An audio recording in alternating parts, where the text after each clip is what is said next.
지난 3월 9일이죠. 미국 실리콘밸리 은행 SVB가 파산되었죠. 그런데요, 글로벌 은행 위기가 잠잠해지나 싶더니 새로운 금융위기 공포가 또 밀려오고 있습니다. 이번에는 세계 주요 도시 오피스 빌딩들이 내관입니다. 2023년 3월 9일 이자율 상승으로 인한 국채 매각으로 18억 달러에 달하는 손해를 입고 주가가 크게 하락했습니다. 뱅크런이 시작되어 주요 투자자들과 기업이 돈을 빼기 시작했고요. 3월 10일 주가가 66%나 빠지면서 주식 거래가 중지된 바 있습니다. SV가 손실을 공개하고 유상증자 계획을 발표하자마자 투자자들은 SVB의 주식을 팔아치우기 시작했고, 스타트업 기업들도 유동성이 경색되고 안 좋은 소문이 돌자 쌓여있던 현금을 인출하기 시작했습니다.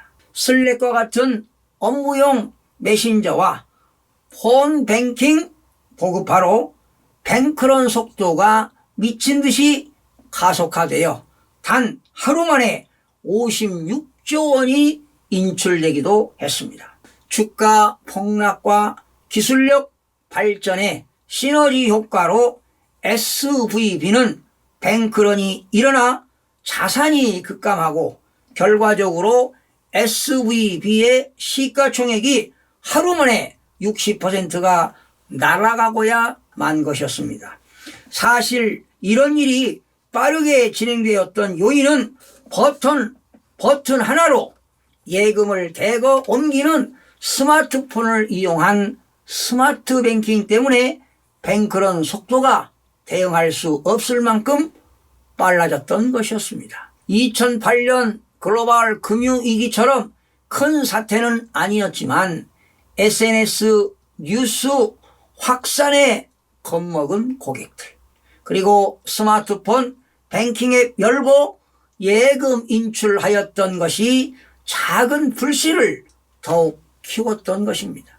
결국 2023년 3월 10일 늦은 밤 캘리포니아 주정부에서 SVB 은행업 허가를 취소하고 파산 관제인으로 연방예금보험공사를 지정, 미국 은행 역사상 두 번째로 큰 규모의 파산 사태가 터졌습니다. 3년 넘게 팬데믹 사태를 겪으며 확산된 재택근무, 그리고 기업들의 구조조정 영향으로 상업용 빌딩 공실률이 높아지고 자산 가치는 지금 급락하고 있습니다. 이런 부동산에 투자하거나 대출해준 금융회사 부실이 한꺼번에 터질 경우 세계 금융 시스템에 상당한 충격이 불가피해 보입니다. 올해 3월 말 세계 17개 도시 가운데 뉴욕, 홍콩, 상하이, 런던 등 10곳의 평균 상업용 건물 공실률은 2008년 글로벌 금융위기 직후 수준을 이미 넘어섰습니다. 미국 뉴욕에서는 엠파이어 스테이트 빌딩 26개 분량의 사무실이 비어있고, 홍콩의 랜드마크인 청콩 센터도 4분의 1이 바로 공실이 되고 있습니다. 미국에선 이런 상업용 부동산 대출의 80%가 파산한 SVB, 그리고 시그니처 은행 같은 중소형 지방은행에서 이루어졌습니다. JP 모건 최고 경영자 등이 최근 상업용 부동산발 금융위기 가능성을 경고한 이유입니다. 문제는 이번 위기를 다른 나라 일로 치부할 수 없다는 점입니다. 한국 금융회사들이 해외 부동산에 펀드 형태로 투자한 규모가 무려 74조 원입니다. 그중 70%에 해당하는 50조 원 넘는 돈이 바로 상업용 부동산에 묶여 있습니다. 심지어 국민연금도 40조 원 정도가 해외 부동산에 투자해 둔 상태입니다. 최근 한국의 금융회사가 투자했거나 보유한 해외 부동산 가치가 떨어져 자금 회수에 차질을 빚거나 대규모 손실을 감수해야 하는 상황이 속출하고 있습니다. 더욱이 한국금융권은 아파트 건설 등에 주로 투자된 프로젝트 파이낸싱, PF 대출 부실이라는 국내 위협 요인까지 안고 있습니다.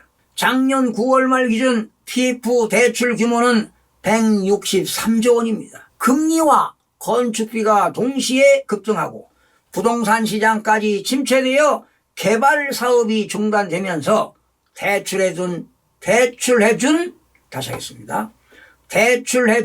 저축은행, 증권사들의 연체율은 빠르게 치솟고 있습니다. 글로벌 상업용 부동산 공실은 팬데믹으로 인한 사회 구조적 변화로 촉발된 만큼 긴축이 끝나고 경기가 살아나더라도 단기간 내 풀리기는 어려워 보입니다. 금융당국은 정확한 해외 투자 실태를 파악하고 금융회사들의 조기 회수를 독려해 국내 투자자의 피해 확대를 막아야 합니다. 이와 함께 해외에서 시작될 상업용 부동산 쇼크가 국내 금융시장으로 옮겨부터 PF 대출 위기 등으로 번질 가능성을 철저히 차단할 필요가 있습니다.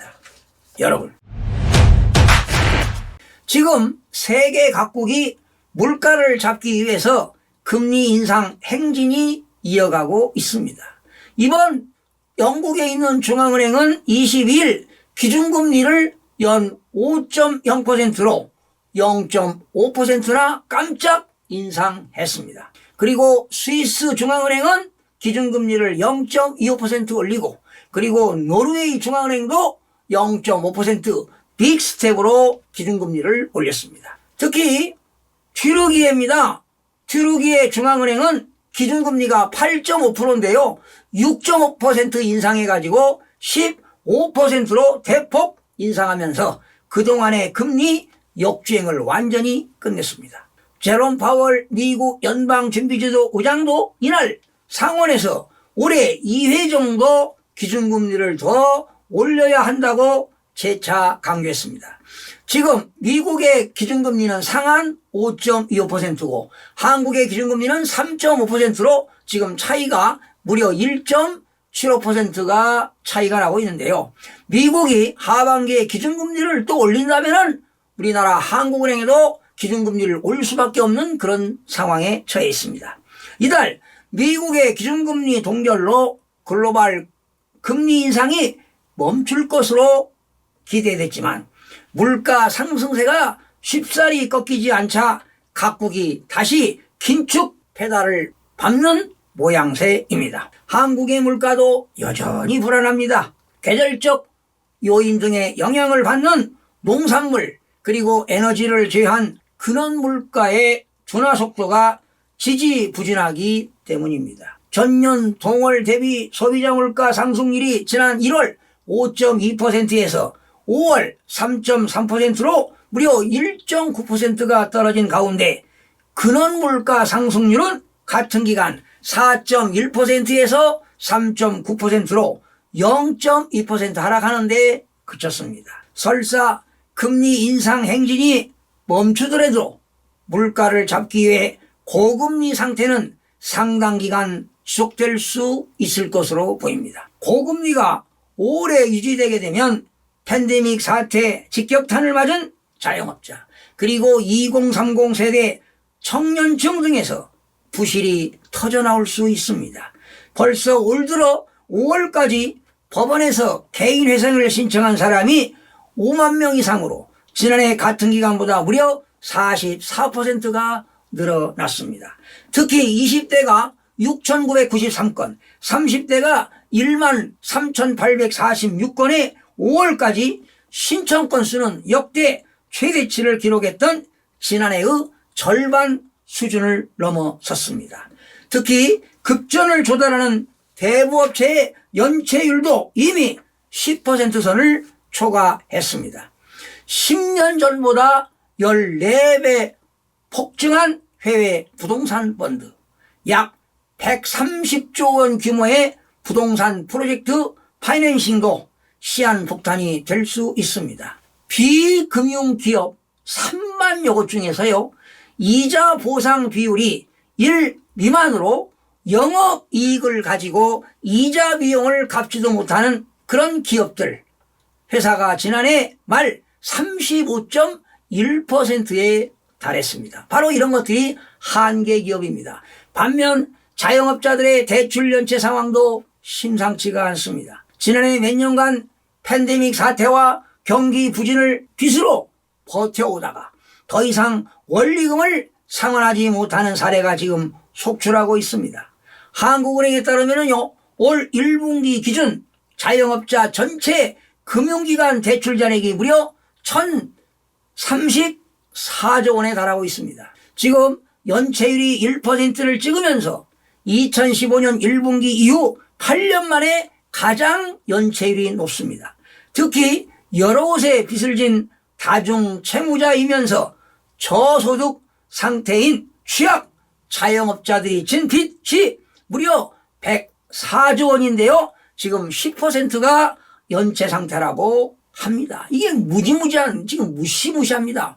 그리고 팬데믹 사태로 원금과 이자 상환을 지금 5회까지 연장했는데 아마 9월 말에 만기가 도래할 텐데요. 아마 원금과 이자를 상환하지 못하는 자영업자들이 엄청나게 나올 수밖에 없습니다. 당국은 가계와 기업의 연쇄 부실로 금융기관까지 흔들리는 시스템 리스크가 발생하지 않도록 취약한 고리들을 면밀하게 모니터링하여 선제적인 대응책을 강구해 나가야 할 것입니다. 시청해주신 여러분 고맙습니다. 다음 시간에 뵙겠습니다. 마음이 드셨다면 구독, 좋아요 꼭 부탁드리겠습니다. 고맙습니다.